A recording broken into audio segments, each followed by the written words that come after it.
Aqui é o painel de controles do equipamento do laboratório.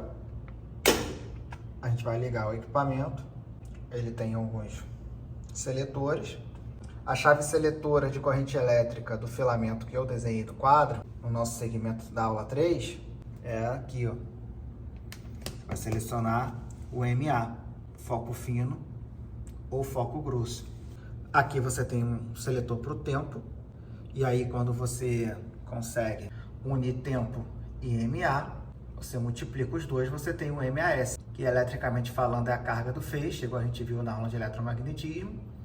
E para a qualidade de imagem, ele vai determinar a quantidade do feixe, ou a quantidade de fótons. Haja vista que quando você determina o MAS, que é a carga elétrica, você determina a quantidade de elétrons. Em condições ideais, você tem um elétron produzindo um fóton de radiação X, então você determina a quantidade de fótons de radiação, associando de modo direto esses dois parâmetros, ou matematicamente falando, multiplicando os dois. O KV, conforme eu falei nas aulas também, sempre vai ter. Ele vai me dar a qualidade do meu feixe, ou, para a nossa disciplina, eu vou dizer que o KV, que é o quilovolt, que é a tensão elétrica aplicada, vai prover a diferença de potencial elétrica necessária para que seja estabelecida o campo elétrico resultante dentro do tubo, para quando o elétron for ejetado por efeito termiônico no interior do tubo, ainda dentro da capa focalizadora, ele seja acelerado. Então, esses elétrons vão adquirir energia cinética o suficiente para que, quando for colidir com o alvo do anodo, nessa interação, que é a colisão, seja produzido radiação X. Então, aqui você seleciona o KV necessário, de acordo com os cálculos que a gente vai aprender em outra aula, e aí você acelera os elétrons para que eles possam prover a energia necessária para a produção de raio-x lá no alvo, no anodo. E aqui são os botões para acionar o giro do anodo, está desligado o equipamento, e depois, com o anodo já girando em condições ideais, a gente vem, aciona o botão para disparar o feixe. Se eu quiser então disparar os raios-x, eu vou pressionar esse botão aqui para o anodo poder girar no giro correto, no giro ideal, que o fabricante determina. Existe um tempo certo, isso vai depender do equipamento. E os equipamentos também às vezes vêm com proteção, você só consegue apertar o acionamento do raio-x quando o anodo já está no giro ideal. Vejam que o equipamento é inteligente, ele não vai deixar eu disparar sem colocar o anodo para girar antes. Claro que eu não vou emitir radiação X aqui, porque aqui é um laboratório, então tem a menor chance disso acontecer. Não vai gerar nenhum tipo de radiação, mas a simulação é bem perto da real, é praticamente real. Só não vai ter a emissão de um feixe de raio-x mesmo, mas o resto é tudo igual. Eu vou ligar o equipamento e vou botar o anodo para girar. A gente vai escutar ele girando. Vai ser um ruído além do normal, porque o nosso cabeçote está aberto. Então, o ruído que ele emite não vai sofrer nenhum tipo de efeito dissipativo pelo óleo, pelo invólucro. Mas em condições normais de trabalho, a gente não vai escutar dessa forma um anodo girando. Então, vem aqui, coloco o anodo para girar e disparo o raio-x. Depois eu solto o botão.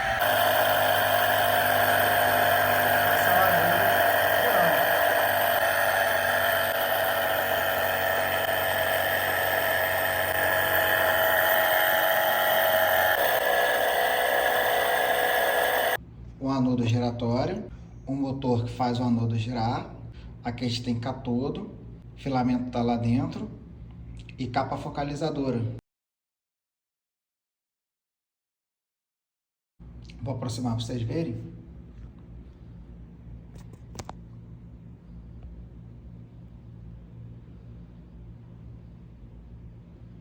Lá no detalhe. Capa focalizadora e o filamento aqui dentro. Os filamentos é alimentada por uma baixa corrente elétrica. Esses filamentos têm passagem de corrente elétrica de baixa intensidade para manter ele minimamente aquecido, para quando for acionado o circuito para poder gerar o feixe de elétrons, ele já tem uma temperatura adequada para poder sofrer o aumento súbito de temperatura, para assim efetuar o efeito termiônico.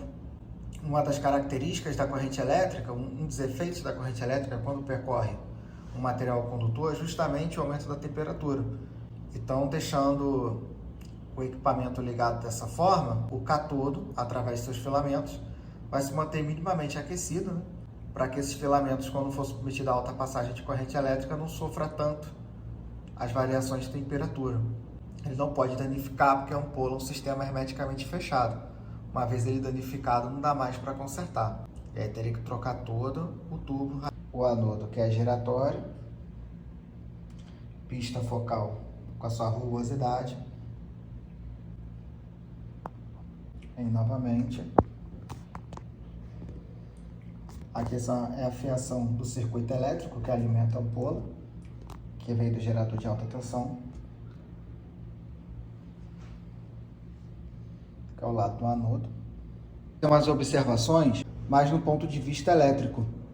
Esse fio aqui, na verdade esses cabos, podem dar uma olhada aí, é o que alimenta o nosso cátodo. Apesar de ser técnico em eletrônica e eletrotécnica, eu não tenho muita expertise em equipamento hospitalar. Mas provavelmente aqui você tem um fio neutro, que é incomum para os dois, igual eu desenhei no quadro. E você tem uma fase que vai alimentar, em função da seleção que a gente for fazer lá no painel, o foco fino ou foco grosso, que é o filamento maior ou menor. E o outro é para prover o potencial negativo do cátodo, que é o que vai gerar o campo elétrico dentro do tubo, que vai interagir com o campo elétrico positivo do anodo para acelerar os elétrons, né, pela interação de campo que a gente já aprendeu. Então a gente vai ter 3 fios desse lado. Do outro lado, olhando só a eletricidade, aqui no meu anodo, eu tenho um motor elétrico. Então eu tenho um disco, um rotor que está acoplado ao disco, então quando o rotor gira, o disco gira, e o rotor vai girar por indução eletromagnética desses estatores. Você tem várias bobinas, que chamam de estator, são esses enrolamentos, vejam aí. São esses enrolamentos que provê o giro do rotor do anodo.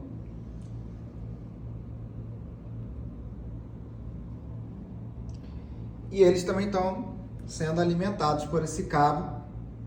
Vamos dizer assim que aqui é o terminal positivo e aqui é o terminal negativo do tubo. Você tem esse fio chegando aqui, eu não sei se ele está alimentando o motor, está provendo potencial positivo pro tubo para poder acelerar os elétrons. E aí o motor faz o anodo girar.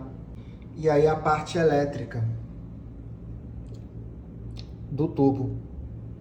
O motor, de certa forma, faz parte do tubo, mas não está dentro do tubo. Eu considero ele como parte do tubo porque ele faz o anodo girar e o anodo de fato está dentro do tubo. Aqui a gente tinha uma etiqueta, mas já está apagada pelo tempo. Não sei se dá para enxergar as informações. Uma numeração apenas.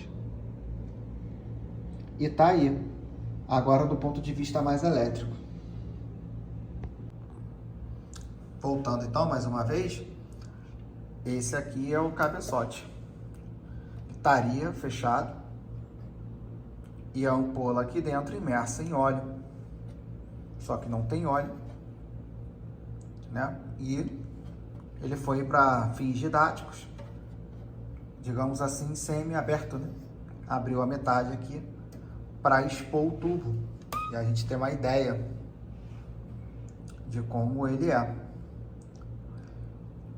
Então, todo o conjunto aonde o tubo está alocado, a gente vai denominar de cabeçote, conforme a gente viu nas aulas. E aí, descendo mais um pouco, janela e colimador. O colimador possui um espelho, uma lâmpada de luz visível, essa lâmpada de luz visível para a gente ver como é que ficaria a direção do feixe de radiação X quando o exame for realizado. Tem as placas de chumbo também, que ajusta a colimação. Veja que quanto mais colimado, mais intenso é o feixe. Placa de chumbo, que ajusta o colimador. Totalmente aberto. Totalmente fechado.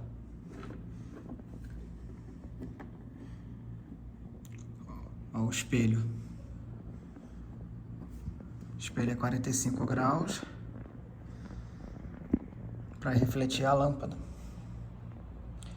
Esse espelho acaba também sendo uma espécie de filtro inerente a ele por dentro.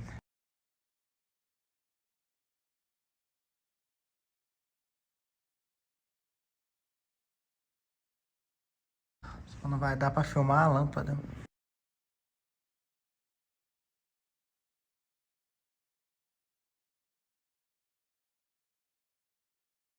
Eu vou desligar para ver se eu consigo pegar a lâmpada.